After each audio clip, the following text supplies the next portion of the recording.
Hello everyone, कैसे हो आप लोग। तो आज मैं आपके सामने फिजिक्स का मतलब 12th का इलेक्ट्रोस्टैटिक्स से रिवीजन करना स्टार्ट करने जा रहा हूँ। और रिवीजन वीडियो ऐसा होगा कि ये मैं मान के चल रहा हूँ कि आप कुछ ना कुछ पहले से पढ़ा होगा आपने, ठीक है। तो इसमें ज़्यादा थ्योरी डिस्कस करने वाले नहीं है। हाँ, थ्योरी डिस्कस करेंगे जो इम्पोर्टेंट वाले हैं, ठीक है। इतना तो मान के चल ही रहे होंगे ना कि चार्ज का फार्मूला वगैरह तो आपको पता ही होगा।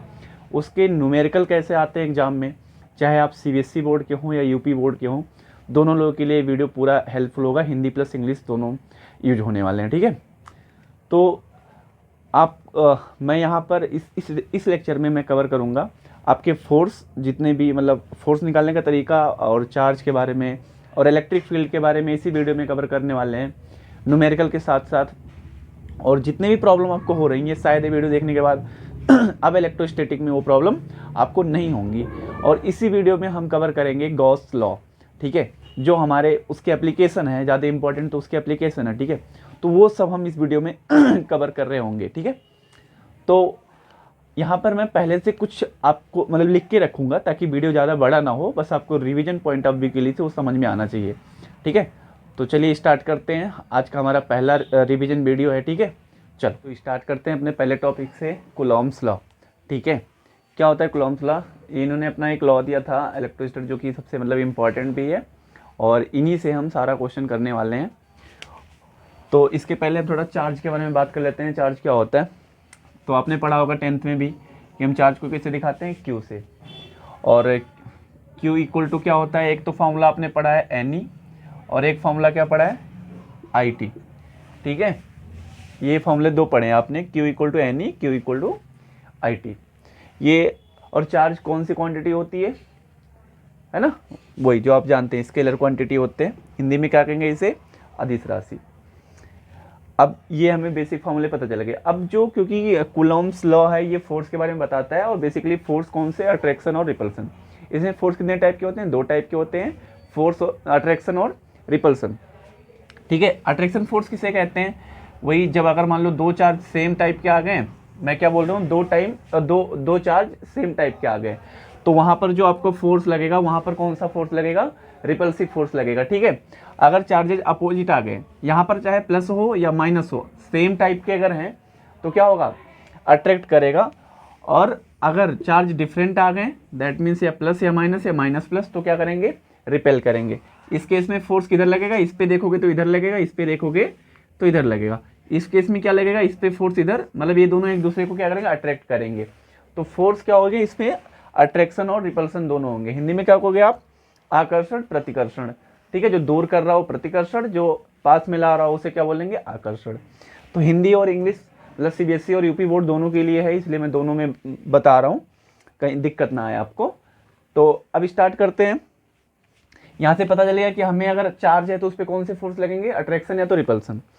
अब देखो कूलॉम्स लॉ क्या बताया था उन्होंने कि अगर कोई चार्ज है कुछ दूरी पर रखे हुए हैं, Q1 Q2, ठीक है, Q1 एंड Q2, अगर टू, ये चार्ज किस तरह से होनी चाहिए, पॉइंट चार्ज होनी चाहिए। मैं पहले बता दे रहा हूँ कि ये चार्ज किस तरह से होनी चाहिए, ये पॉइंट चार्ज होनी चाहिए, मतलब कि बहुत छोटे चार्ज, हिंदी में क्या बोलेंगे, बिंदु आवेश, है ना, डेफिनेशन में आपने पढ़ा भी होगा। तो ये जो चार्ज होने चाहिए ये पॉइंट चार्ज होने चाहिए।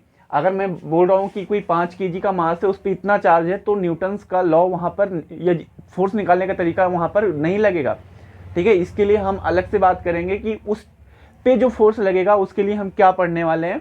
तो डिस्ट्रीब्यूशन आपने पढ़ा होगा, है ना, मतलब कि लेमडा वहाँ पर देखते हैं, अगर लीनियर है तो लेमडा देखते हैं, और अगर किसी सरफेस पे है तो वहाँ पर सिग्मा देखेंगे, और कहीं पर अगर कोई उसके पास वॉल्यूम में चार्ज डिस्ट्रीब्यूटेड है तो वहाँ पर क्या देखते हैं, रो देखते हैं, ठीक है।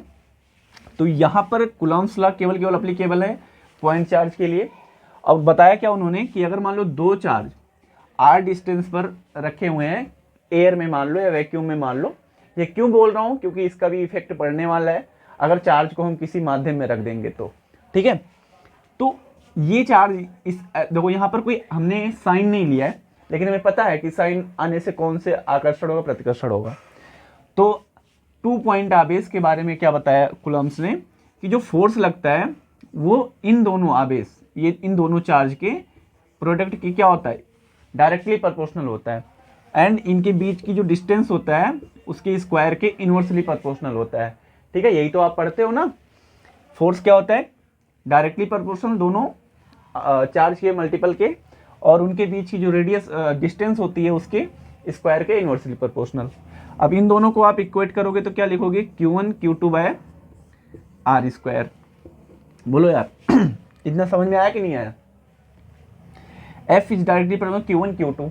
अब ये साइन हटता है तो यहाँ पर एक कांस्टेंट आता है जो कि बहुत वेल नोन कांस्टेंट है, आप लोग जानते होंगे, 1/4 pi epsilon naught Q1 Q2 by R square. ठीक है, तो यहाँ पर ये फोर्स निकल के आता है। आप इसकी आप हिंदी भी लिख सकते हो बढ़िया से, या आप थ्योरी इंग्लिश में लिखते हो, थ्योरी भी लिख सकते हो कि Coulomb's law applicable the to product of two charge directly proportional and square की इन्वर्सली प्रोपोर्शनल होता है। हिंदी इंग्लिश दोनों में जिस तरह आप चाहो उस तरह से लिख सकते हो। बस रिवीजन के पॉइंट ऑफ व्यू से हम केवल यहाँ पर ऐसे ही देखने वाले हैं। ठीक है, तो यहाँ पर ये फोर्स आ गया Q1 Q2। अब क्योंकि फोर्स क्या होता है? वेक्टर क्वांटिटी होता है, तो हम इस पे डायरेक्शन देख लेते हैं। अगर मैं इस पे देख रहा हूँ, इस पे अगर फोर्स देखोगे बैठ के तो इसकी वजह से निकल के आएगा। तो अब इस पे मान लेते हैं कि फोर्स बाहर की तरफ है। अब इस पे मान लेते हैं, इस पे देखोगे तो इस पे भी फोर्स बाहर की तरफ मान लेते हैं हम। ठीक है, एक्चुअल में वो डिसाइड करेगा साइन क्या है। अगर मैंने इसलिए इधर बाहर माना है, मैं मान के चल रहा हूँ कि चार्जेस क्या है? प्लस में है। ठीक है, जो चार्ज रखा हुआ किस में है? प्लस में है। तो यहाँ से ये हमारा आ गया कि F 1/4 pi epsilon Q1 Q2 by R square. अब इसकी कांस्टेंट वैल्यू होती है 1/4 पाई एप्सिलॉन नॉट की न्यूमेरिकल वैल्यू कितनी होती है? 9 × 10 के पावर 9। ठीक है, ये इसकी न्यूमेरिकल वैल्यू होती है। तो डायरेक्ट आप इसे यूज करेंगे, हम ये पूरा नहीं लिखेंगे। अब देखो यहाँ से 1/4 पाई के बारे में तो आपको पता है कि 1/4 पाई को क्या कहते हैं, एप्सिलॉन नॉट को क्या कहते हैं? ये होता है परमिटिविटी ऑफ फ्री स्पेस। क्या होता है ये? Permittivity of free space. Hindi में क्या कहोगे? हिंदी में इसे क्या कहोगे आप बताओ भैया? निर्वात की वैद्युतशीलता। क्या कहोगे आप इसे? निर्वात की वैद्युतशीलता। इंग्लिश में क्या कहोगे? Permittivity of free space. Permittivity of free space. अब हिंदी में बोल दे रहा हूं, लिख लेना इसका, निर्वात की वैद्युतशीलता। ठीक है, इसकी भी न्यूमेरिकल वैल्यू होती है। इसकी न्यूमेरिकल वैल्यू कितनी होती है? यहां से आप निकाल सकते हो, मैं निकाल के बता रहा हूं, इसे मैं मिटा दे रहा हूं। ठीक है, तो इधर देखो कितना आएगा। इसकी न्यूमेरिकल वैल्यू कैसे निकालते हैं? आप निकाल भी सकते हो, मैं डायरेक्ट लिख सकता हूं, बट मैं दिखा दे रहा हूं। 9 × 10 के पावर 9, और यहाँ से मैं एप्सिलॉन नॉट की वैल्यू निकालूंगा तो क्या आ जाएगा? Epsilon naught is equal to कितनी? इसको इधर ट्रांसफर हो, इसको उधर कर दो तो क्या आ जाएगा? 1/4 पाई × 10 के पावर 9 × 10 के पावर 9। और जब इन सबको सॉल्व करोगे तो आंसर आएगा आपका 8.85 × 10 के पावर -12। तो ये याद रखना, आपके न्यूमेरिकल में हमेशा यूज होने वाला है। ठीक है, समझ में आया ना ये बात? एप्सिलॉन नॉट की वैल्यू कितनी होती है? 8.85 10 के पावर -12। अब यहाँ पर देखो, फोर्स का यूनिट आपको पता है, मैं इसे मिटा दे रहा हूँ। इधर देख लो आप, इसको देखो, मैं इसे मिटा दे रहा हूँ। चलो अब डिस्कस करते हैं इसके यूनिट, क्योंकि पूछा जाता है एप्सिलॉन नॉट की यूनिट, आपको एक नंबर में पूछ लिया जाएगा। तो अभी आपने लिखा था फॉर्मूला F इक्वल टू क्या होता? इधर में मिटा देता हूँ मैं। F इक्वल टू क्या लिखा था आपने formula? 1/4 pi epsilon naught Q1 Q2 by R square. अब यहाँ से आप निकालोगे एफ। देखो मैं ये बताता हूँ हमेशा कि आप कभी भी यूनिट याद ना रखो। आपको थोड़ा मोड़ा यूनिट याद है, उतने से काम हो जाएगा। आप फॉर्मूला याद रखो, उससे निकाल लिया करो, क्योंकि यूनिट याद करना थोड़ा कठिन है, और उससे भी ज़्यादा कठिन है डायमेंशन याद करना। तो अच्छी बात है, आप यूनिट याद रखो, यूनिट से आपका तुरंत डायरेक्शन आ जाएगा। तो यहाँ से एप्सिलॉन नॉट निकालोगे, कितना आ जाएगा? 1/4 पाई, एफ नीचे चला जाएगा, Q1 Q2 by R square. अब यहाँ से हम लिखेंगे यूनिट, तो चार्ज 10th में ही पढ़ा होगा, ये मैंने शुरू में बताया भी था। चार्ज की यूनिट क्या होती है? कूलम। तो 2 चार्ज है तो क्या हो जाएगा? कूलम का स्क्वायर। और कांस्टेंट का कोई यूनिट नहीं होता, फोर्स का होता है क्या? न्यूटन। रेडियस का डिस्टेंस का कितना होता है? Metre square. तो इसकी यूनिट कितनी हो गई? यूनिट एप्सिलॉन नॉट की coulomb square upon newton metre square. अब इसका डायमेंशन कैसे लिखोगे? डायमेंशन का मतलब होता है बीमा। ठीक है, डायमेंशन कैसे लिखोगे इसका? तो कूलम Q इक्वल टू क्या होता है? मैंने कहा ना, आप छोटे छोटे फॉर्मूले याद रखो, डायमेंशन तुरंत निकाल सकते हो। Q इक्वल टू क्या होता है? IT। यहाँ से देखोगे तो इसे हम लिखते हैं एम्पियर इंटू टाइम, कूलम्ब को क्या लिखते हैं, एम्पियर इंटू टाइम। तो इसका डायमेंशन क्या हो जाएगा, 80, इसका डायमेंशन क्या हो जाएगा, 80 का स्क्वायर। अच्छा, फोर्स को तब सबको याद रहता है, फोर्स का सबको याद रहता है, MLT माइनस 2, क्या हो जाएगा इसका, MLT माइनस 2। और टाइम यहाँ पर मीटर है, मीटर का क्या हो जाएगा, लेंथ का स्क्वायर। जब इसे आप सॉल्व करोगे तो टोटल कितना आ जाएगा देखो भाई, यहाँ से m ऊपर जाएगा तो m के पावर हो जाएगा -1, l यहाँ पर 2 है, यहाँ पर 1 है, यहाँ पर 2 हो जाएगा 3, तो ऊपर जाएगा कितना, -3। यहाँ पर -2 ऊपर +2 है, जाएगा तो कितना हो जाएगा, t के पावर में +4 और a के पावर में 2। तो इसका ये हो गया डायमेंशन। डायमेंशन कई बार पूछा गया है तो इसलिए इसको आप ध्यान में रखेंगे। ठीक है भाई, समझ में आया। और थोड़ी बहुत अगर आवाज़ आ रही हो तो उसे इग्नोर कर देना, क्योंकि थोड़ी बहुत आवाज़ हो रही है। तो हमने कूलम्ब्स लॉ के बारे में सब कुछ बता दिया। एप्सिलॉन नॉट क्या है हमारा, हिंदी अगर इंग्लिश में कहें तो permittivity of free space, epsilon not. और हिंदी में क्या कहोगे आप, हिंदी में क्या कहोगे, निर्वात की वैद्युतशीलता। ठीक है, हिंदी थोड़ा वैसी है तो लेट में निकलता है, कोई बात नहीं है, फिर भी हम कर लेंगे। तो ये हो गया इसके बारे में। अब देखो, ये मैंने जो चार्ज रखे थे Q1 Q2, वो चार्ज कहाँ पर रखे थे, एयर में रखे थे। मिटा दे रहा हूं मैं, आप एक बार नोट कर सकते हो इसे। चल,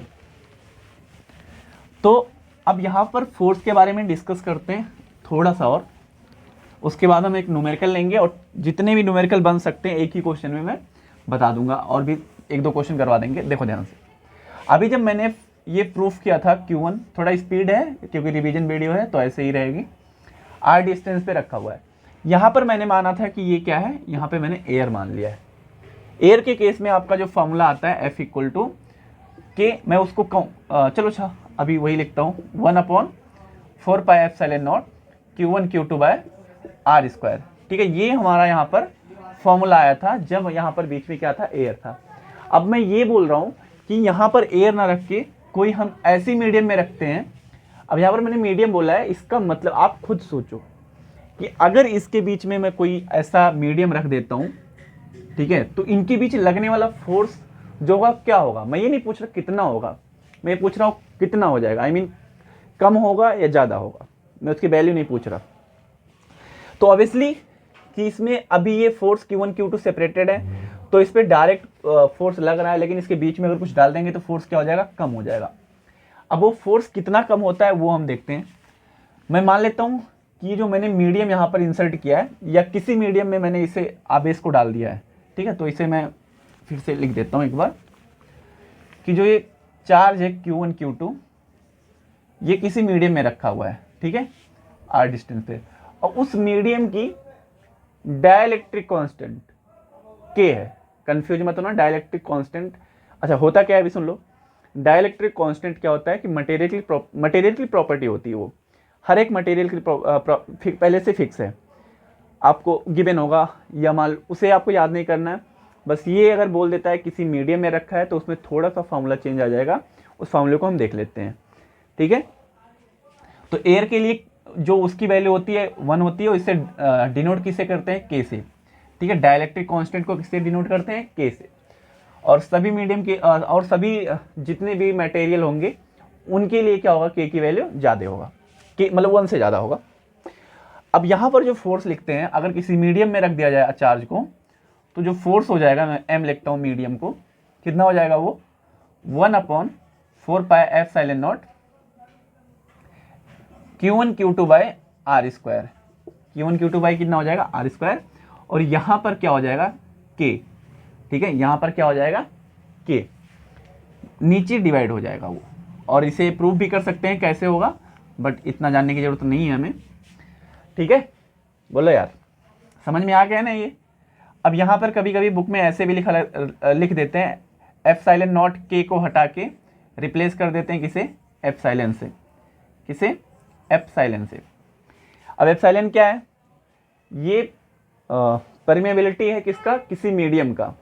एप्सिलॉन क्या है, परमेबिलिटी है किसी मीडियम का। एप्सिलॉन नॉट क्या है, ये वैक्यूम का मान सकते हो आप, एयर का मान सकते हो कि एप्सिलॉन नॉट एयर की परमिटिविटी है, या फ्री स्पेस, जो भी आप मतलब समझते हो इसको हिंदी में ठीक है, अब यहाँ से हम k की वैल्यू को निकाल सकते हैं। तो k की वैल्यू यहाँ से निकालोगे तो कितना हो जाएगा, एप्सिलॉन अपॉन एप्सिलॉन नॉट। तो कभी कभी इसके बारे में पूछ लेता है कि अगर डिफाइन करो, तो आप डिफाइन कर सकते हो कि एप्सिलॉन क्या होता है। आप ऐसे बोल सकते हो कि ये रेशियो होता है, k क्या होता है, रेशियो होता है किसका, एप्सिलॉन एंड एप्सिलॉन नॉट। अब एप्सिलॉन और एप्सिलॉन नॉट की आप उसकी नाम लिख देना। एप्सिलॉन क्या है कि परमिटिविटी ऑफ अ मीडियम, ठीक है, कि ये वैद्युतशीलता किसी माध्यम का है और ये वैद्युतशीलता किसका है, फ्री स्पेस का है या एयर का है, ऐसा बोल सकते हो आप।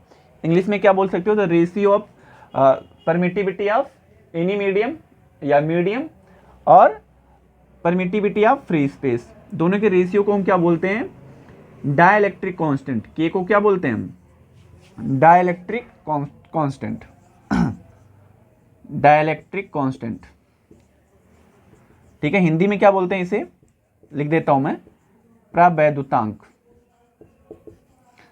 ठीक है। हिंदी में क्या बोलते हैं इसे, प्रवैद्युतांक बोलते हैं, डाइलेक्ट्रिक कांस्टेंट की। तो इतना हमें चीजें समझ में आ गई हैं कि अगर मान लो किसी मीडियम में हम आवेश को ले जाते हैं या चार्ज को ले जाते हैं, तो उसमें फोर्स में क्या कितनी कमी आती है, 1/k, जितना दे रखा हो उसे से डिवाइड कर देंगे ओरिजिनल फोर्स में, सिंपल, ठीक है। तो चलो अब न्यूमेरिकल कर लेते हैं इसका। तो इसे अगर ऐसे भी लिखा जाए कि जो मीडियम का फोर्स होगा, वो जो हमारा फोर्स ओरिजिनल होगा जब एयर में रखा हो और k से डिवाइड कर दो, तो ये हमारा मीडियम का फोर्स निकल के आ जाएगा। अब कई बार जो क्वेश्चन पूछे गए हैं बोर्ड में न्यूमेरिकल, इस पे कौन सा आता है, देखो ध्यान से, ऐसा बोल दिया जाएगा कि आपको कि एक स्क्वायर है, क्या एक स्क्वायर है, ठीक है। मैं अच्छे से स्क्वायर बना देता हूँ थोड़ा अच्छा लगे।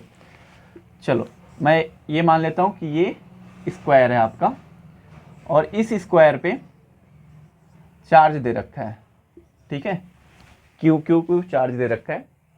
अब यहाँ पर आपको बहुत सारे क्वेश्चन पूछ सकते हैं कि हमें कहाँ कहाँ पर फोर्स निकालना है। ये भी पूछ सकते हैं कि इसके सेंटर पे फोर्स बताओ। ऑब्वियसली मान लेते हैं इसका साइड कितना है, तो सबका साइड क्या हो जाएगा, ए। ओ पर भी फोर्स पूछ सकते हैं और किसी एक वर्टेक्स पर भी फोर्स पूछ सकते हैं। तो अच्छा देखो, अब यहाँ फोर्स निकालने से पहले हम एक टॉपिक कवर कर लेते हैं। वो टॉपिक क्या है, सुपरपोजिशन ऑफ फोर्स या सुपरपोजिशन ऑफ चार्ज, जो भी कह लो आप, सुपरपोजिशन ऑफ चार्ज। हिंदी में क्या बोलेंगे, अध्यारोपण का सिद्धांत, ठीक है, सुपरपोजिशन ऑफ चार्ज। ये होता क्या है, सिंपली मैं यहां पर बता दे रहा हूं आपको, कभी लिखने को नहीं आता इसमें, बस इसका यूज पूरी जगह पे है। मान लो किसी सिस्टम में ढेर सारे चार्ज हैं, Q1 Q2 Q3, ठीक है। अब मैं बोलूं कि यहाँ पर मेरा एक मान लो, चलो एक दूसरा भी चार्ज है। अब इस पे मैं पूछ रहा हूँ कि फोर्स जो बताओ कितना होगा। तो किसी भी चार्ज पे आप फोर्स निकालने के लिए अगर निकालना पड़ा, इसमें अगर किसी भी चार्ज पे आपको फोर्स निकालना पड़ा, तो उस चार्ज पे सभी चार्ज की वजह से फोर्स आएगा, ये बात आप ध्यान में रखना, ठीक है। और जितने चार्ज हैं उससे क्या होगा यहां पर देखो, उस पे सबकी वजह से फोर्स लगेगा।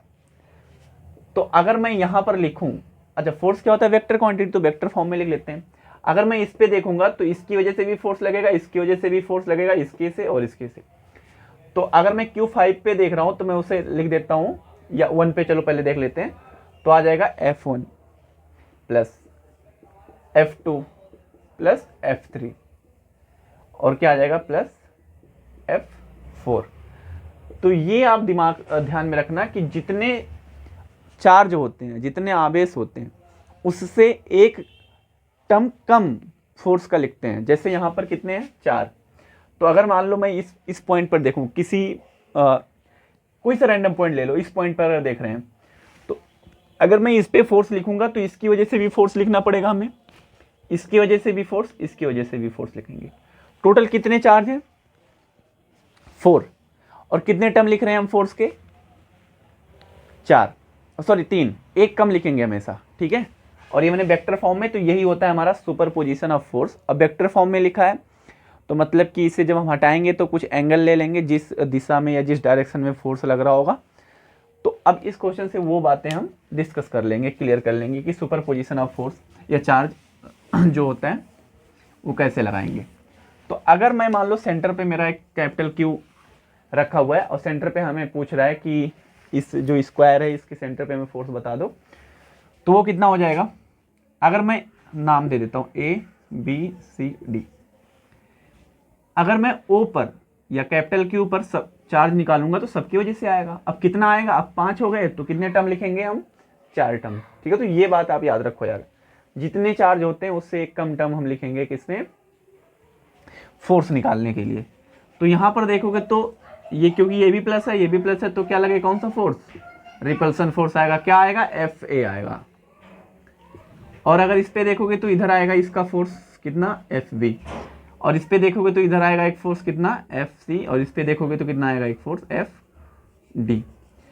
और अब जितना भी आए फोर्स, जितना भी आए, क्योंकि यहाँ ये सेंटर पे है तो यहाँ से यहाँ तक की रेडियस और यहाँ से डिस्टेंस और यहाँ से यहाँ तक की डिस्टेंस, सब सेंटर से और वर्टेक्स तक की डिस्टेंस क्या होगी, इक्वल होगी।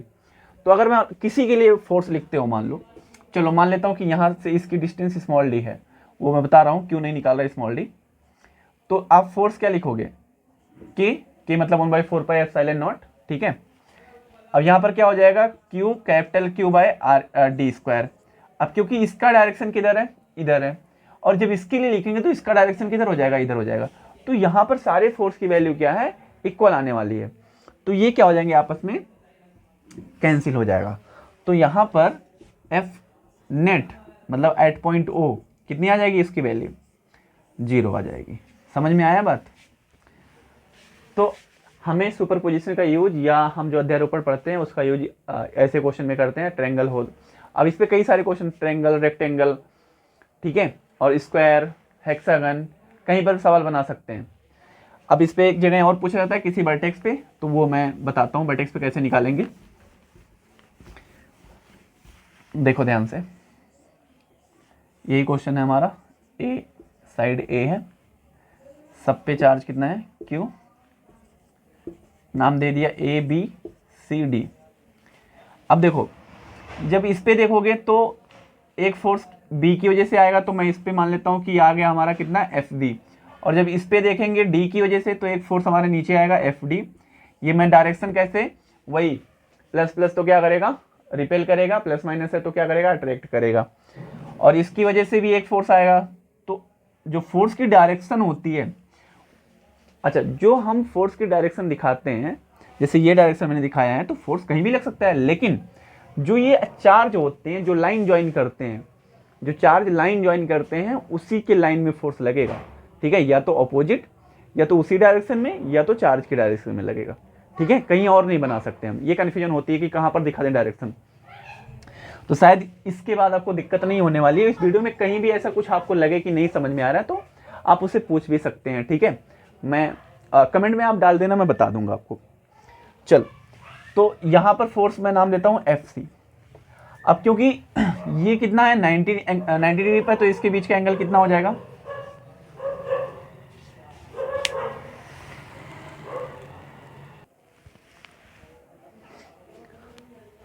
तो देखो थोड़ा मैं स्पीड में चल रहा हूँ। इसका रीज़न ये है कि ये फिर से बता दूँ कि रिवीजन वीडियो है, इसमें थोड़ा स्पीड रहेगा।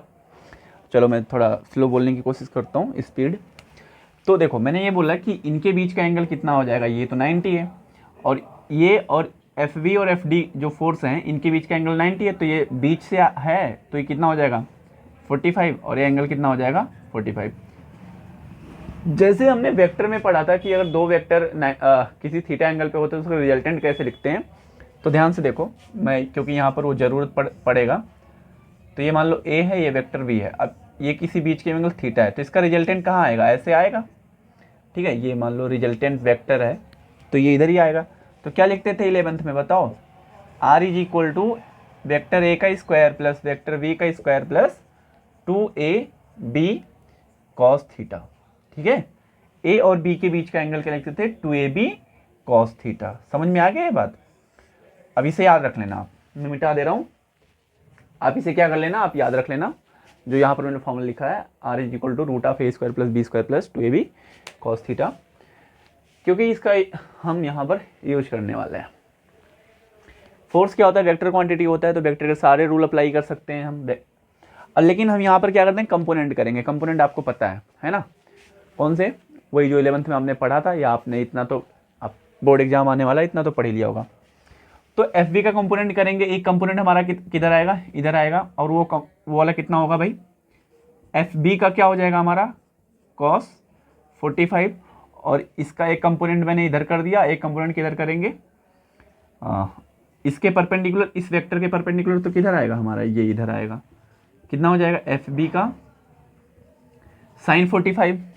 अब एफ डी का भी करेंगे तो कितना हो जाएगा एफ डी कॉस 45, और इसका एक जो कंपोनेंट जाएगा इस वाले वेक्टर के परपेंडिकुलर जाएगा, तो ऐसे कर दिया मैंने उसे, एफ डी का साइन 45, है ना। और हमें पता है कि अच्छा F B F C F D की सबकी वैल्यू आप लिख सकते हो, तो ये वेक्टर और ये वेक्टर कैंसिल हो जाएंगे क्योंकि अपोजिट है, और F B and F D की जो वैल्यू है वो सेम है। मैं लिख के दिखा देता हूँ कैसे सेम है। देखो ये सब आप बढ़िया से एक्सप्लेन कर देना, जब भी आप बोर्ड में लिखना तो बढ़िया से एक्सप्लेन कर देना कि वर्टेक्स पे या इस कॉर्नर पे या इस कोने पर लगने वाला फोर्स ये है, इसका मैंने घटक किया या कंपोनेंट किया, ये सब आपको लिखना पड़ेगा। और ये क्वेश्चन एक पेज में 2 पेज में आ जाएगा, इतना काफ़ी है, पूरे नंबर मिल जाएंगे आपको। अब यहाँ पर ये दोनों मैंने बोला कि कैंसिल हो जाएंगे, तो जो रिजल्टेंट हमारा फोर्स आ रहा है इसी डायरेक्शन में आ रहा है, तो मैं यहाँ पर एफ आर की वैल्यू को लिख रहा हूँ, कितना हो जाएगा हमारा, एक एफ सी वाले जो इस चार्ज की वजह से जो मैंने एफ सी लिखा है, इसकी वजह से मैंने कोई यहाँ पर कंपोनेंट नहीं किया, तो वो डायरेक्ट रहेगा एफ सी, और क्या हो जाएगा हमारा एफ बी का आएगा कॉस 45, और प्लस एफ डी का क्या आएगा हमारे पास कॉस 45। और हमें ये पहले से पता है कि एफ डी और एफ बी क्या है, इक्वल हैं, और मैं लिख के भी दिखा देता हूँ यहाँ पर कैसे इक्वल हैं। देखो ये क्या हमारा डिस्टेंस, बीच का डिस्टेंस ए है, तो हम फॉर्मूला लिखेंगे, फोर्स लिखेंगे तो कितना हो जाएगा के Q1 Q2 by R square, तो Q और Q की वैल्यू कितनी हो जाएगी क्यू स्क्वायर, अपॉन क्या हो जाएगा ए स्क्वायर। सेम इसके लिए लिखोगे तो हमारी एफ बी आ जाएगी, तो इसकी वैल्यू क्या है हमारा सेम, के को मैंने 1/4 लिखा है, पहले से बता रखा है मैंने।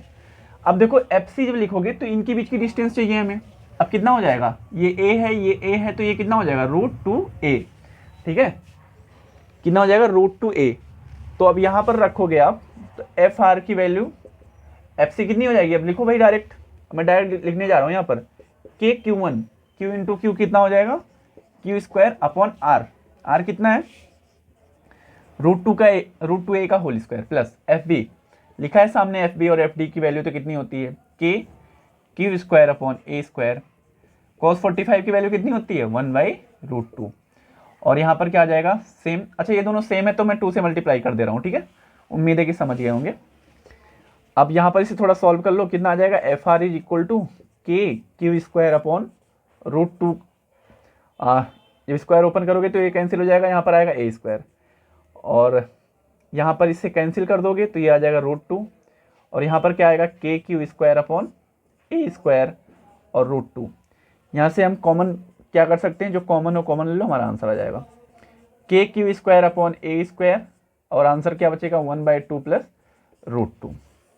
ये हमारा हो गया फोर्स, ठीक है, समझ में आया ना, मैंने कुछ नहीं किया, इतना तो कैलकुलस आता होता है यार, आता होगा। यहाँ पर मैंने वैल्यू डाल दिया cos 45 का, यहाँ 2 से मल्टीप्लाई क्यों किया, क्योंकि ये दोनों इक्वल हैं तो 2 टाइम्स हो जाएगा, तो इसलिए मैं 2 से मल्टीप्लाई कर दिया, और 2 और √2 कैंसिल हो जाएगा, तो यहाँ पर क्या बचेगा √2, और मैंने के Q square by A square common ले लिया, तो क्या बचेगा 1/2 प्लस √2। अब डायरेक्शन कोई पूछेगा तो डायरेक्शन कहाँ से किधर लिख दोगे,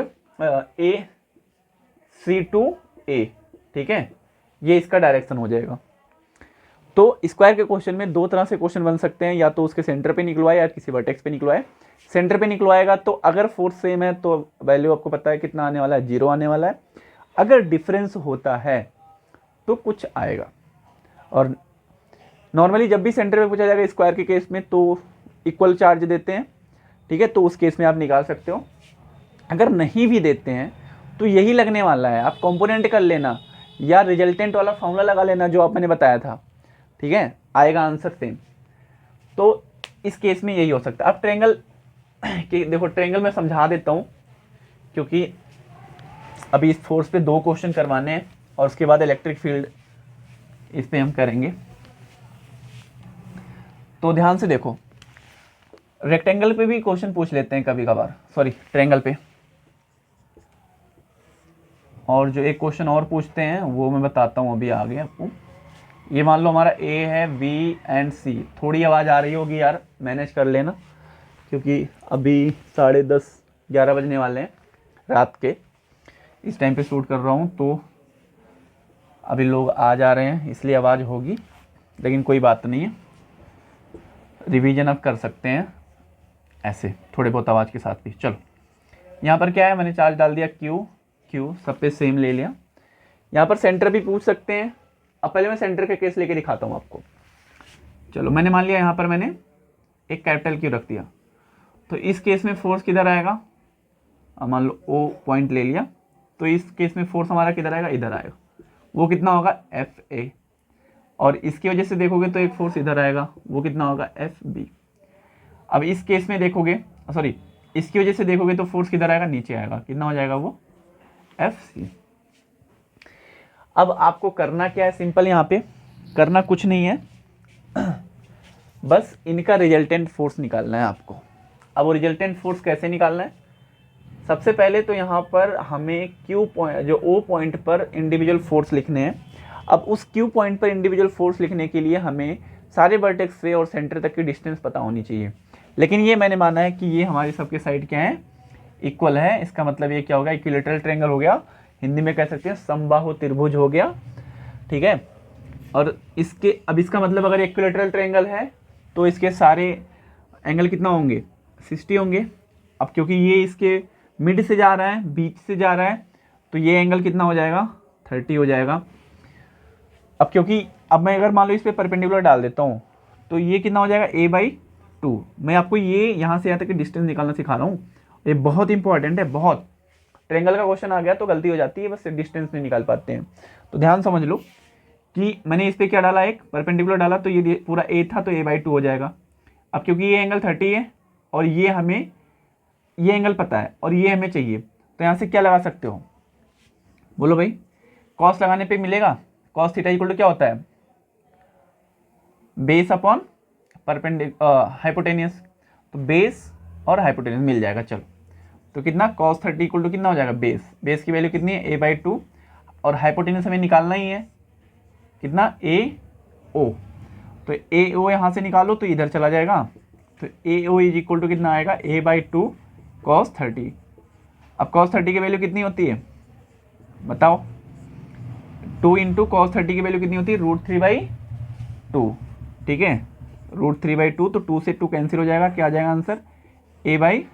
तो हमें ये डिस्टेंस यहाँ से यहाँ तक का मिल गया, AO इज इक्वल टू कितना आया था, a/√3। अब हमने इस पर क्या निकालना है, फोर्स।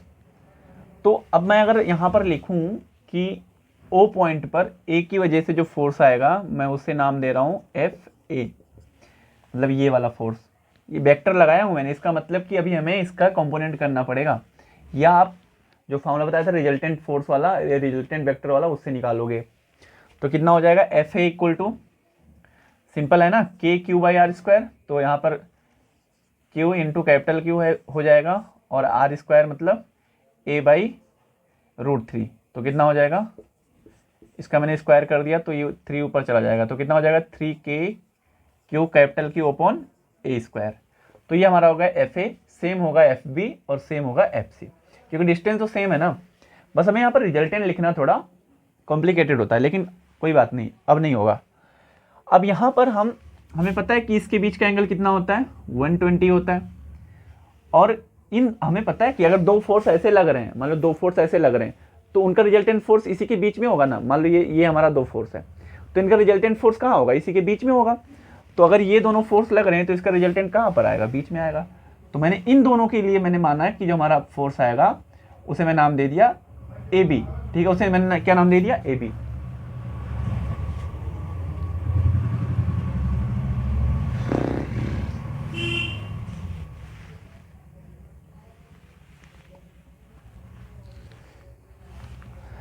तो जो ये मैंने AB दिया है, इसके रिजल्टेंट फोर्स को दिया, होगा कितना वो देखो आप, क्योंकि अब ये 120 है तो कितना हो जाएगा, ये 60 हो जाएगा, और ये भी 60 हो जाएगा। अब इसका कंपोनेंट करोगे तो एक कंपोनेंट इधर आएगा कितना, एफ बी का cos 60, सेम ऐसे आएगा इसका एफ ए का cos 60। अब इसका एक कंपोनेंट इधर भी तो आएगा ना, और इसका एक कंपोनेंट इधर भी आएगा साइन वाला, तो ये क्या हो जाएंगे, कैंसिल, क्योंकि क्या है, इक्वल है। अब यहाँ पे हमें, अब देखो इसको मैं यहाँ पे दिखा रहा हूँ, ऊपर कितना हमारे दो फोर्स आ गए, कौन कौन से, F B cos 60 and F A का cos 60। बोलो यार, नीचे कौन सा फोर्स आएगा, एफ सी केवल। अब क्योंकि दो वेक्टर हैं, है ना, इस ओ पॉइंट पर देखोगे तो दो वेक्टर हैं, कुछ फोर्स ऊपर लग रहा है, कुछ फोर्स, अब यहाँ पे रिजल्टेंट फोर्स लिखेंगे ना। अब अगर ये ज़्यादा हुआ तो इसको माइनस कर देंगे, और ये अगर ज़्यादा हुआ तो इनको माइनस कर देंगे। तो मैं इसकी वैल्यू निकालता हूँ अभी। इसको मैंने क्या माना था, रिजल्टेंट एफ ए बी, वो कितना होगा, F B plus F A लिख रहा हूँ, और cos 60 मैंने कॉमन कर लिया। तो यार एफ ए लिखो या एफ बी लिखो या एफ सी, सबकी वैल्यू क्या है, इक्वल है ना। यहाँ से तो आप समझ सकते हो ना, F A F B F C की वैल्यू इक्वल है। तो इसको मैं 2 टाइम्स कर सकता हूँ, किसी भी यहाँ से ये वैल्यू डाल देता हूँ। कितना हो जाएगा, 3k Q capital Q upon A square, और cos 60 की वैल्यू कितनी होती है, 1/2। तो ये कितना आ जाएगा, जो रिजल्टेंट होगा हमारा एफ ए बी की वैल्यू, एफ ए बी फिर से बता रहा हूँ, रिजल्टेंट हमारा इन्हीं दोनों का है, अभी रिजल्टेंट टोटल नहीं आया। तो यहाँ से कितना हो जाएगा, 3k Q capital Q upon A square, और नीचे वाली एफ सी की वैल्यू कितनी है भाई, यही तो है एफ सी की भी वैल्यू, कितना, 3k Q capital Q upon A square. Very good. अब इसको, अब सेम एफ ए बी की वैल्यू कितनी है, इतनी है, कितनी, 3k Q capital Q upon A square. ओहो हो, अब क्या हो जाएगा, ये दोनों फोर्स अगर इक्वल हैं तो कैंसिल हो गए, मतलब हमने इतना मेहनत तो किया लेकिन सब खत्म। तो यहाँ पर कितना आ जाएगा, ओ पॉइंट पर जो हमारा रिजल्टेंट फोर्स आएगा वो 0 आएगा। बट आएगा कैसे, ये इंपॉर्टेंट है, समझ में आया, बोलो यार। तो रेक्टेंगल हो, स्क्वायर हो, कोई सा भी हो, आप कर सकते हो। इस पे वर्टेक्स पे भी पूछ सकते हैं, लेकिन वर्टेक्स पे भी सेम वही काम करना है, कंपोनेंट करना है और ऐड कर लेना, और कुछ भी नहीं करना। एक क्वेश्चन और पूछा जाता है, वो बात करते हैं, उसके बाद इलेक्ट्रिक फील्ड पर मूव करते हैं। ध्यान से देखो, समझ में आया होगा अभी तक, ये उम्मीद कर सकते हैं, है ना। और ये वीडियो रेगुलर अल्टरनेटिवली आते रहेंगे, हर एक टॉपिक पे, हर एक चैप्टर पे, आपके एग्जाम तक शायद कंप्लीट हो जाए, उम्मीद यही करेंगे, या मैक्सिमम चैप्टर जरूर, इंपॉर्टेंट चैप्टर जरूर कवर कर लेंगे, ठीक है। देखो अब अगला क्वेश्चन क्या कह रहा है, क्वेश्चन ये कह रहा है कि दो आइडेंटिकल चार्ज हैं, मतलब कि दो सेम चार्ज है, मैंने मान लिया क्या, कैपिटल क्यू, और आप करवाया भी था मैंने, है ना, फिर से देखो, दो आइडेंटिकल चार्ज है, मतलब वो ऑफलाइन कोचिंग में करवाया था, दो आइडेंटिकल चार्ज है क्यू, और ये कह रहा है, और इनके बीच की डिस्टेंस आप मान लो आर, ये गिवन है सब, ठीक है, एनसीईआरटी का क्वेश्चन है, आप किए भी होंगे, लेकिन एक बार फिर से देखो रिवीजन के पॉइंट ऑफ व्यू से। अब ये बोल रहा है कि इसमें एक चार्ज स्मॉल क्यू है, उसे कहीं पर रख दिया गया, किसी पॉइंट पर रख दिया गया। अब रखने के बाद तीनों चार्ज क्या है, इक्विलिब्रियम पे आ गए। इक्विलिब्रियम का मतलब क्या हो गया, साम्यावस्था में आ गए। दैट मीन्स कोई इसमें हलचल नहीं हो रहा है, कोई डिस्प्लेसमेंट वगैरह नहीं हो रहा है। अब ये इक्विलिब्रियम क्यों बोला, क्योंकि ये अट्रैक्शन रिपल्सन फोर्स है, तो इस पर अगर अनबैलेंस होगा तो फोर्स लगेंगे, लेकिन इन्होंने कहा है कि फोर्स रखने के बाद ये क्या हो रहे हैं, फोर्स रखने के बाद इक्विलिब्रियम पोजीशन पे आ गया है। तो यहाँ पर इसका मतलब कि जहाँ पर रखेंगे हम, मान लो कोई भी पॉइंट आप मान सकते हो, तो वहाँ पर लगने वाला फोर्स क्या होगा, इक्वल होगा, मतलब लेफ्ट में राइट में इक्वल फोर्स होंगे, ठीक है। तो और इसका ये भी कह सकते हैं कि उस पर लगने रिजल्टेंट फोर्स की वैल्यू क्या हो जाएगी, 0 हो जाएगी। तो उस स्मॉल क्यू को मैंने माना कि यहाँ से, मान लो ये ए है, ये बी है, तो ए से कोई पॉइंट पी मैंने मान लिया, और वो एक्स डिस्टेंस पे मैंने स्मॉल क्यू चार्ज को रखा, ठीक है, वो मैंने यहाँ पर रखा, स्मॉल पी पॉइंट पर स्मॉल क्यू चार्ज को रखा। अब वो एक्स की वैल्यू मुझे नहीं पता कितनी है, लेकिन यहाँ पर मैंने मान के चल रहा हूँ कि मैं रख रहा हूँ, ठीक है। और अच्छा ये एक्स मान लिया, तो ये कितना हो जाएगा हमारा, आर माइनस एक्स हो जाएगा। अब इस पे हम इसके साइन की बात कर लेते हैं। तो ध्यान से, क्वेश्चन में क्या बोला है कि मतलब चार्ज Q को कहाँ रखें कि ये तीनों चार्ज किस में होने चाहिए, इक्विलिब्रियम पे होने चाहिए। तो तीनों चार्ज का मतलब क्या हो गया कि हम इसको भी देखेंगे, इसको और इसको, सब पे देखेंगे कि फोर्स क्या आना चाहिए, मतलब बैलेंस फोर्स होना चाहिए, ठीक है, तभी तो होगा। तो अगर मैं इसके बारे में बात कर रहा हूँ बी चार्ज पे, तो ये भी फोर्स लगा रहा होगा और ये भी फोर्स लगा रहा होगा। तो जब ये फोर्स लगाएगा तो कौन सा, रिपल्सन वाला फोर्स लगाएगा, और ये भी इस पे क्या लगाएगा, अगर मैंने पॉजिटिव माना है। अच्छा छोड़ो, इस तरह से समझो आप कि अगर ये ए पॉइंट है और बी पर अगर फोर्स लग रहा है तो किधर जाएगा, अट्रैक्ट करेगा। तो इसे रोकने के लिए हमें किस तरह के चार्ज चाहिए भाई, किस तरह का फोर्स चाहिए इसे रोकने के लिए, हमें अट्रैक्टिव फोर्स चाहिए। तो इस साइन को मैं क्या कर दूंगा, नेगेटिव रख दूंगा। सेम इसके लिए भी बात करो, तो ये इस पे लगा रहा होगा, उसका डायरेक्शन किधर आएगा, इधर। तो अब इस चार्ज को रोकने के लिए हमें इसकी वैल्यू क्या होनी रखनी पड़ेगी, नेगेटिव। तो यहाँ इस डिस्कशन से हमें क्लियर हो गया कि जो चार्ज की साइन होनी चाहिए वो माइनस में होगा। इसने पूछा था कि ये साइन बता दो क्या होगा और कहाँ पर रखने पर वो इक्विलिब्रियम पे आएगा। तो मैंने जनरल मान लिया कि x डिस्टेंस पर रखने पे वो 0 आ जाएगा। वो x की वैल्यू निकाल लेते हैं r के टर्म में कितना होगा। तो यहाँ पर क्या, इस पे जो फोर्स लगेगा इक्वल कर दो, है ना। तो इसे मान लो FA और इसे मान लो FB। तो FA मतलब इसकी वजह से जो फोर्स लग रहा है वो कितना होगा, K capital Q upon x square, और FB कितना होगा जो इसकी वजह से लग रहा है, K कैपिटल Q अपॉन, यहाँ से यहाँ तक डिस्टेंस कितनी हो जाएगी, R माइनस एक्स का होल स्क्वायर। अब क्योंकि हमें पता है कि क्या होंगे ये फोर्स, इक्वल होंगे, तो मैंने यहाँ क्या दिखा देना है, ये इक्वल है। X square is equal to K upon R minus X का होल स्क्वायर। ऊपर से सब उड़ गए, स्क्वायर रूट ले लो, कितना आ जाएगा, 1 upon X is equal to 1 upon R minus x.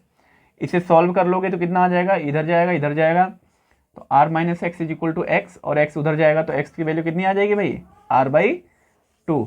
तो मिड पॉइंट पे रखने पे ये इक्विलिब्रियम पे आएगा, और उस साइन की वैल्यू क्या होनी चाहिए, जो चार्ज रख रहे हैं उसकी वैल्यू कितनी होगी, -q, ठीक है। तभी तीनों चार्ज किस में होंगे, इक्विलिब्रियम पे होंगे।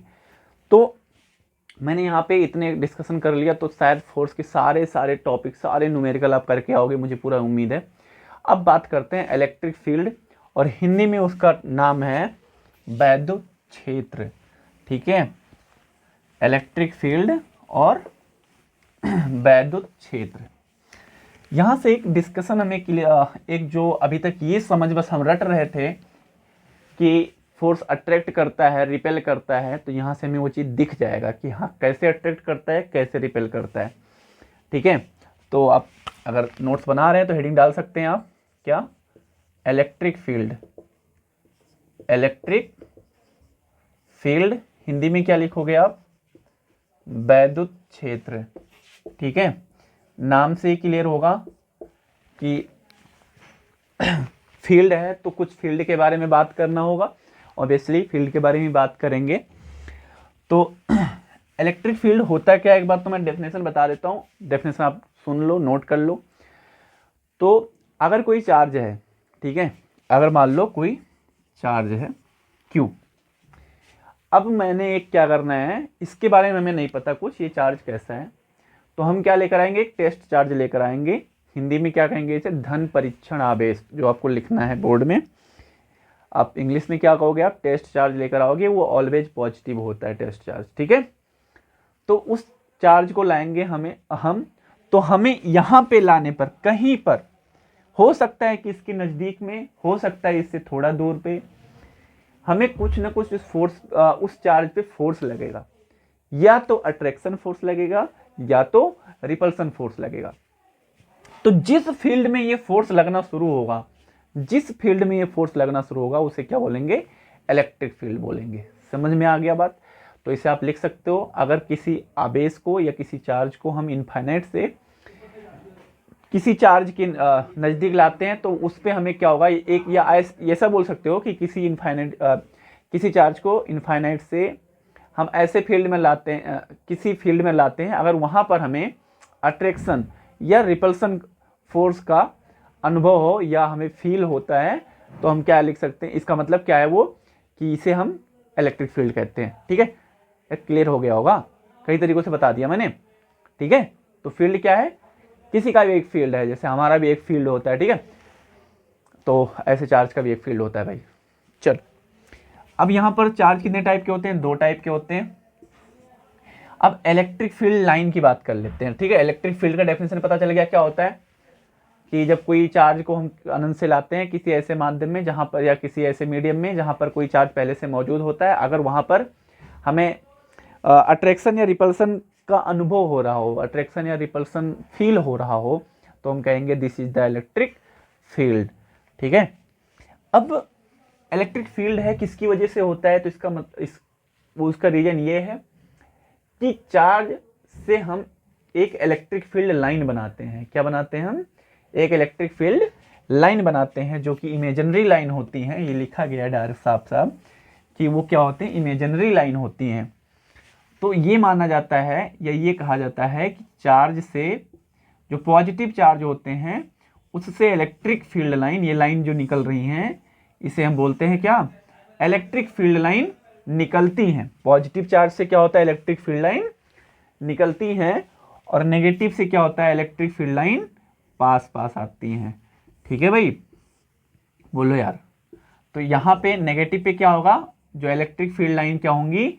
आएंगी। और पॉजिटिव पे क्या, पॉजिटिव से क्या होगा? जाएंगी।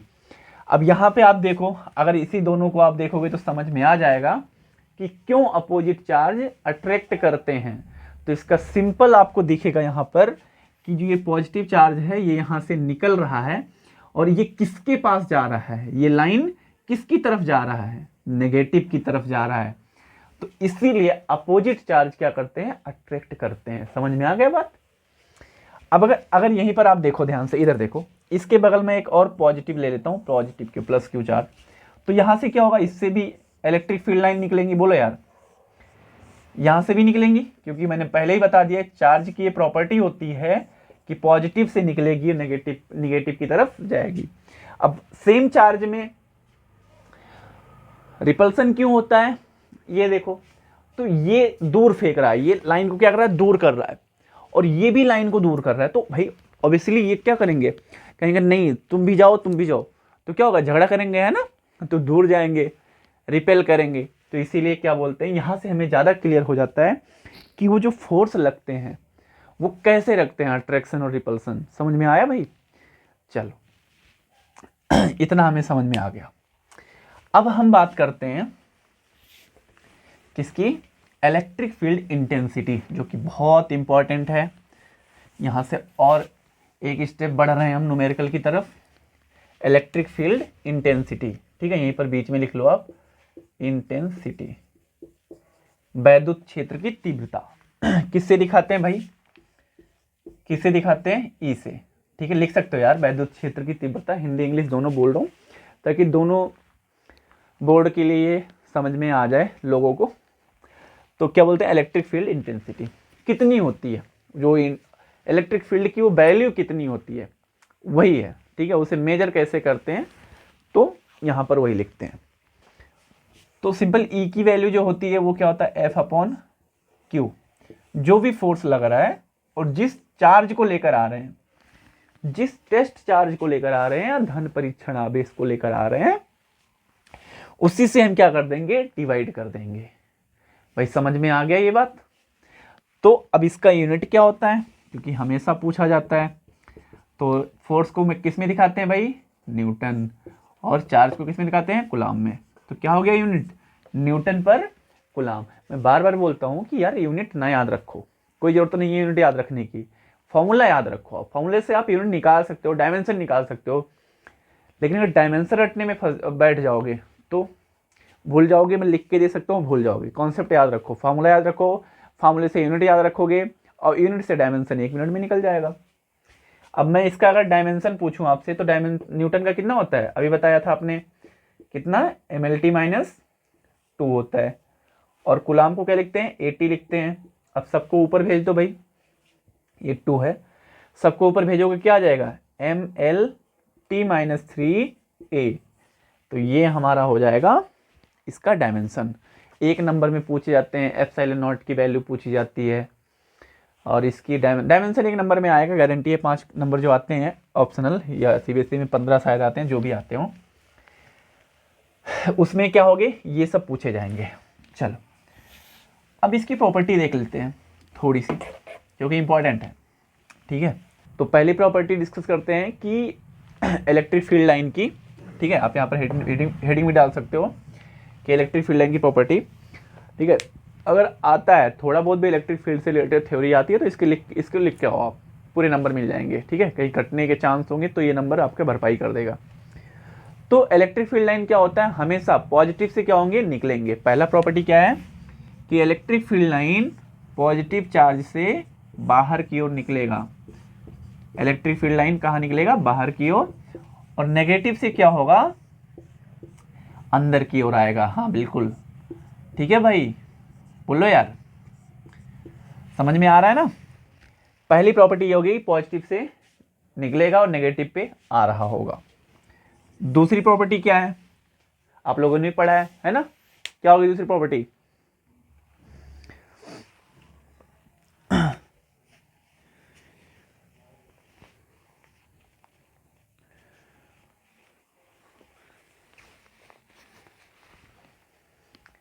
दूसरी प्रॉपर्टी ये है कि अगर मान लो कोई इलेक्ट्रिक फील्ड लाइन ऐसे मैंने मान लिया थोड़ा कर्व ऐसे, ठीक है, ये कट नहीं करेंगे, इसकी एक प्रॉपर्टी ये भी है कि ये कट नहीं करते हैं।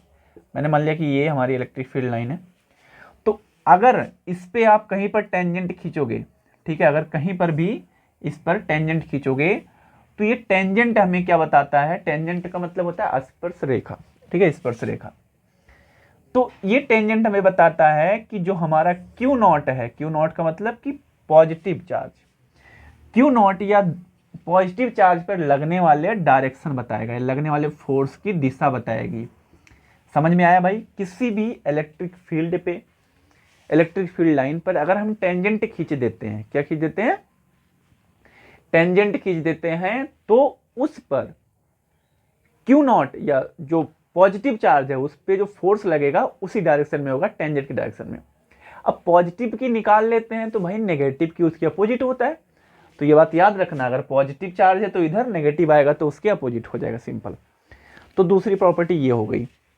तीसरी प्रॉपर्टी क्या है कि इलेक्ट्रिक फील्ड लाइन कभी कट नहीं करती है। इलेक्ट्रिक फील्ड लाइन क्या करेंगी, कभी कट नहीं करती हैं। तो ये आप अपने लैंग्वेज में लिख सकते हो, नेवर कट। फोर्थ प्रॉपर्टी क्या है, अगली प्रॉपर्टी क्या है कि इलेक्ट्रिक फील्ड लाइन जो होती हैं बहुत लूज होती हैं, ऐसा कह सकते हो, या हिंदी में अगर बोलें तो ये बहुत लचकदार होती हैं। ठीक है, डोरी की तरह होती हैं, तो ये डेफिनेट आप डाल सकते हो। और फिफ्थ प्रॉपर्टी बता रहे हैं कि ये एक दूसरे को कभी कट नहीं करती हैं। इलेक्ट्रिक फील्ड लाइन क्या करेंगी, एक दूसरे को कभी कट नहीं करेंगी। अब क्यों नहीं कट करती हैं, अच्छा बताओ, कि यहाँ पर पॉजिटिव चार्ज है, तो इस पॉजिटिव चार्ज पे बताओ यार फोर्स का एक डायरेक्शन होगा कि नहीं होगा, पक्का एक डायरेक्शन होगा। अगर यहाँ पर मान लो मैंने क्यू चार्ज अगर कट गया, अगर मान लो कट गया, कट कर दिया, तो ये पॉजिटिव चार्ज पर, क्योंकि टेंजेंट यहाँ भी खींच सकते हैं और यहाँ पर भी खींच सकते हैं, तो इस चार्ज पर लगने वाले हमें दो फोर्स के डायरेक्शन मिल जाएंगे, जो कि एक ही चार्ज पर एक टाइम पर दो फोर्स की डायरेक्शन नहीं हो सकती। ठीक है, तो ऐसा नहीं कर सकता। ठीक है, 5 पॉइंट बहुत है, आप और भी बना के लिख सकते हो। तो इलेक्ट्रिक फील्ड लाइन की प्रॉपर्टी इंपॉर्टेंट है। ठीक है, तो ये आप नोट करके जाना। चल आगे चलते हैं। अब किसी पॉइंट की वजह से इलेक्ट्रिक फील्ड इंटेंसिटी की वैल्यू कितनी होती है, किसी पॉइंट चार्ज की वजह से इलेक्ट्रिक फील्ड इंटेंसिटी की वैल्यू कितनी होती है। ठीक है, तो मान लो कि यहाँ पर कोई चार्ज क्यों है, हेडिंग डाल लेना, पॉइंट चार्ज के लिए, पॉइंट चार्ज की वजह से इलेक्ट्रिक फील्ड की वैल्यू। आप समझते हो ना इतने बात को कि हम यहाँ पर रिवीजन कर रहे हैं, तो ये सब चीज़ें ज़्यादा लिखने में टाइम बर्बाद नहीं कर रहे हैं। तो पॉइंट चार्ज के लिए इलेक्ट्रिक फील्ड कैसे लिखोगे, मान लो कि क्यू आवेश दे रखा है और हमसे पूछा कि हमें पी पॉइंट पर क्या बता दो, इलेक्ट्रिक फील्ड बता दो कितना होगा, और यहाँ से ये आर डिस्टेंस पर है पी पॉइंट। ठीक है, तो कितना हो जाएगा वो हम कैसे लिखेंगे। पहली बात तो इलेक्ट्रिक फील्ड का डायरेक्शन निकालने का सबसे अच्छा तरीका हमारे पास है कि जिस भी पॉइंट पर बोले कि हमें इलेक्ट्रिक फील्ड निकालना है, उस पे अपने मन में मान लो, या बहुत छोटा सा लिख भी सकते हो, प्लस क्यू आवेश आप मान लो, +1 कूलाम का आवेश, क्या +1 कूलाम का आवेश आप क्या करो, मन में मान लो, या चाहो तो आप छोटा सा लिख दो डायरेक्शन देखने के लिए। तो अगर ये पॉजिटिव है और प्लस प्लस क्या करेंगे भाई, रिपेल करेंगे, तो इस पॉइंट पे इलेक्ट्रिक फील्ड की डायरेक्शन क्या हो जाएगी, इधर हो जाएगी। ठीक है, अगर मैं इसे ए मान रहा हूं तो ए से पी की ओर हो जाएगी। और ये आएगा कितना, अगर मैंने यहाँ पर चलो आपके लिए मान लिया क्यू नॉट मान लिया, तो यहाँ पर जो फोर्स होगा वो फोर्स कितना लिखोगे, K Q naught upon R square. और हमने पता है कि इलेक्ट्रिक फील्ड इंटेंसिटी की वैल्यू कितनी होती है, एफ अपॉन क्यू नॉट। तो ये वैल्यू रख दो, कितना हो जाएगा, Q naught upon R square, और ये क्यू नॉट जो नीचे था तो इससे ये क्या हो जाएगा, कैंसिल हो जाएगा। तो क्या आ जाएगा कि क्यू अपॉन आर स्क्वायर। ठीक है भाई, तो इलेक्ट्रिक फील्ड की जो इंटेंसिटी की जो वैल्यू आती है किसी भी पॉइंट चार्ज के लिए, वो क्या आ जाएगा, E equal to K Q square upon के क्यू अपॉन आर स्क्वायर। ठीक है, अब मैं थोड़ा सा इसमें इंक डालता हूँ, मार्कर भी थक गया।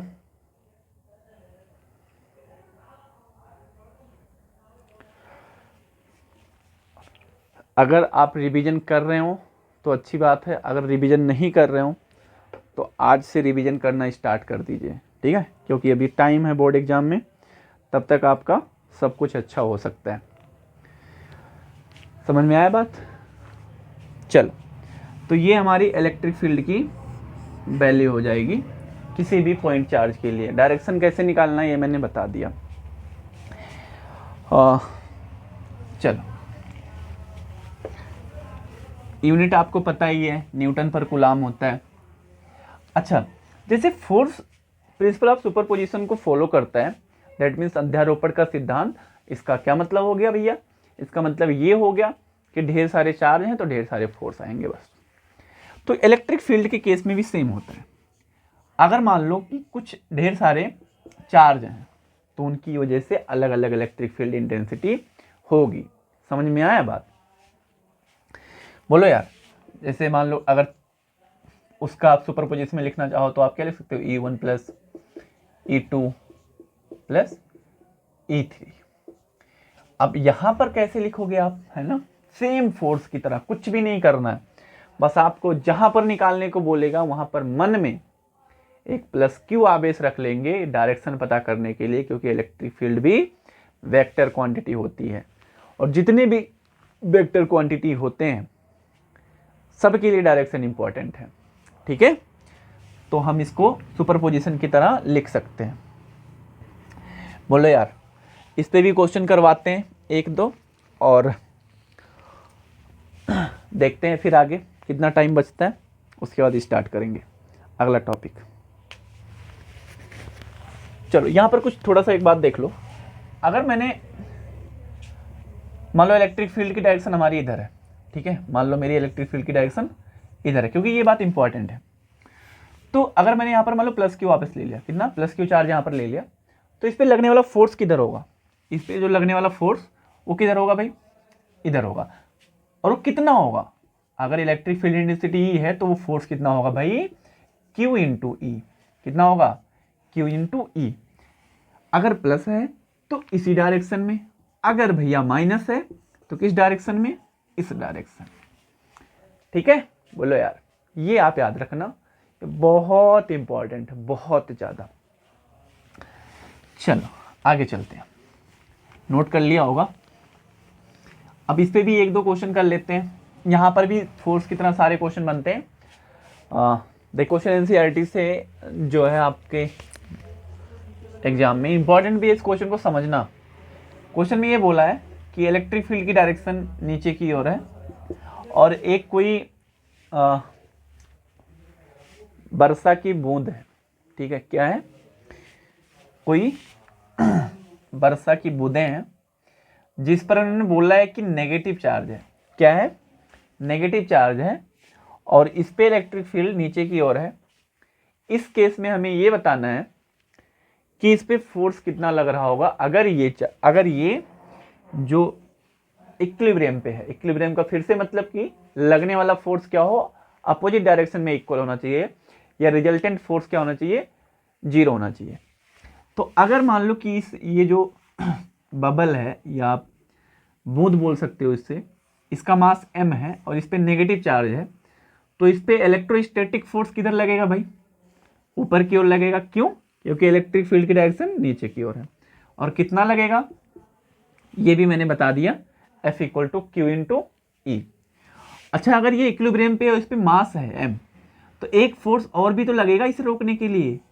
बिल्कुल सही, जिससे ये नीचे आ रहा होता है, कौन सा, mg फोर्स।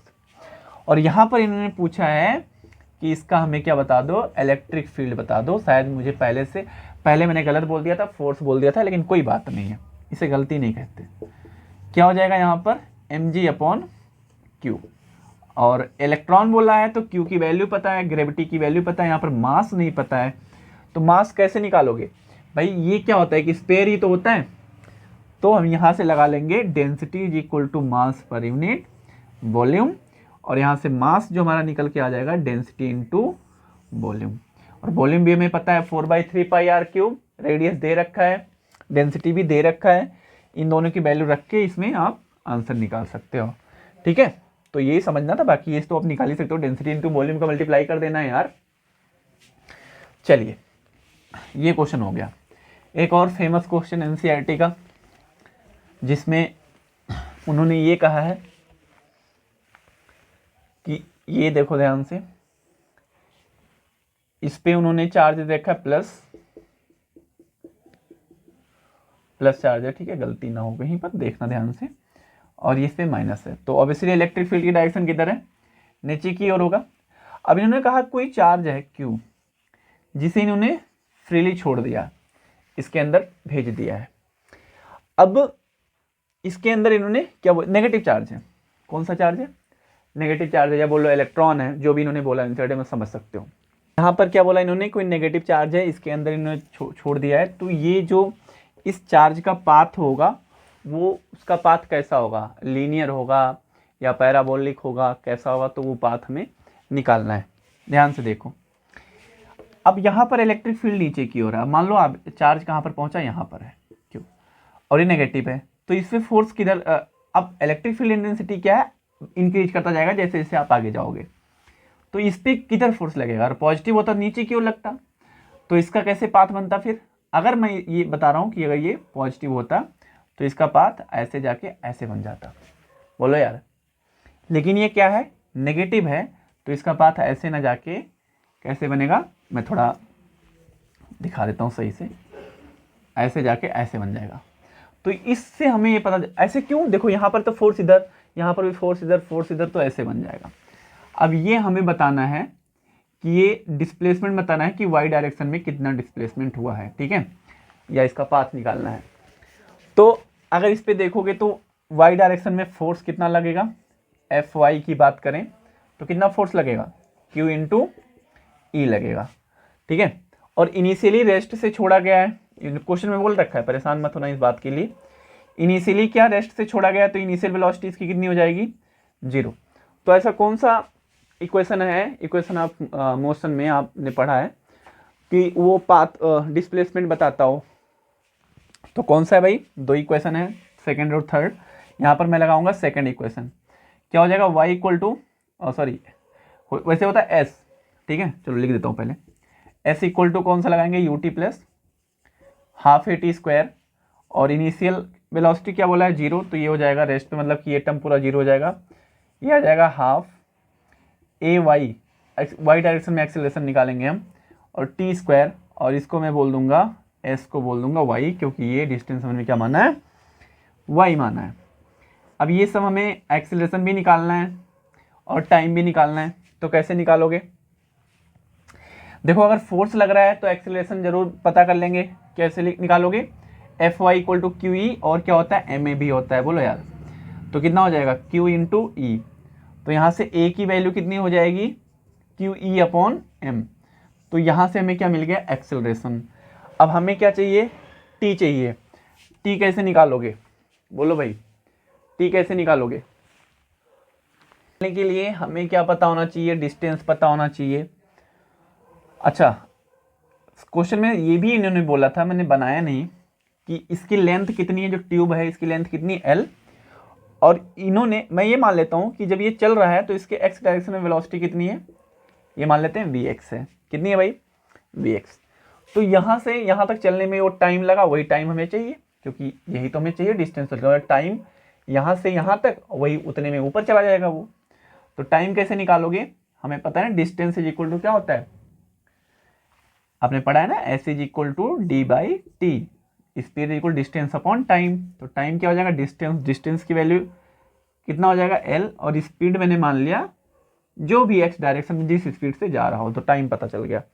यहाँ पर सबकी वैल्यू रख दो, कितना हो जाएगा क्यू ई अपॉन एम, कितना हो जाएगा क्यू ई अपॉन एम, और ये कितना हो जाएगा L square upon B X का होल स्क्वायर। तो यहाँ से हमें ये इक्वेशन मिलता है, और जो कि यहाँ से पता चलता है कि अगर ये स्क्वायर है तो ये क्या होगा पैराबोलिक होगा। ठीक है भाई, समझ में आया ना, देखो ये पैराबोला है और स्क्वायर से पता भी चल गया कि Y square equal to 4x पढ़ा होगा ना आपने 11th में, तो ये पैराबोलिक पाथ भी फॉलो कर रहा है। चलिए अब आगे एक क्वेश्चन और लेते हैं, इसके बाद इलेक्ट्रिक फील्ड वाले इस टॉपिक को ख़त्म करते हैं और इस वीडियो को भी बंद करेंगे अब, और बाकी चीज़ें इसके एप्लीकेशन वगैरह हम अगले लेक्चर में देखेंगे। एक क्वेश्चन अच्छा से ले लेते हैं जो पूछा जाता हो हमेशा उसी टाइप का। चलो क्वेश्चन अभी नहीं करते हैं, ठीक है, क्योंकि इसमें भी बहुत छोटे मोटे टॉपिक बचे हैं, तो उन पे सभी मिलके क्वेश्चन बनता है, तो उसकी थ्योरी पहले मैं कवर करूँगा, उसके बाद लास्ट में क्वेश्चन करवाऊँगा। तो बाकी जो इसमें बचा हुआ है अभी, डाइपोल मोमेंट आपका बचा हुआ है, और electric field at axis and electric field at equatorial, जैसे हिंदी में कहते हैं अच्छी स्थिति और निरक्षीय स्थिति। ठीक है, तो यहाँ पर हम किसी एंगल थीटा पे, ये बहुत इंपॉर्टेंट है। तो ये तीनों क्वेश्चन और इस पे डाइपोल का यूज करके हम सब पढ़ेंगे, वो अगले चैप्टर अगले लेक्चर में करेंगे। तो यार इसको ज़्यादा से ज़्यादा देखो, और अपने दोस्तों के पास जो 12th में हो उनके पास इसे भेजो, ठीक है, वो रिवीजन करें, इससे उनका फ़ायदा होगा। और अगर कोई भी प्रॉब्लम होती है, कोई भी सिंगल प्रॉब्लम अगर आपको आती है, तो आप वीडियो में कमेंट करिए, मैं उसका आंसर अगले वीडियो में ज़रूर बताऊँगा। ठीक है, धन्यवाद, thank you for the watching. और अगर अच्छा लगे तो प्लीज़ दोस्तों को भेजकर सब्सक्राइब करने को बोलें। रात के 11:30 बज रहे हैं, इस टाइम पे मैं वीडियो शूट कर रहा हूँ, तो यार मेहनत बहुत लगता है, तो प्लीज़ बस थोड़ा सा चाहिए कि सब्सक्राइब करवाएं और अपने ज़्यादा से ज़्यादा दोस्तों के पास भेजें। धन्यवाद।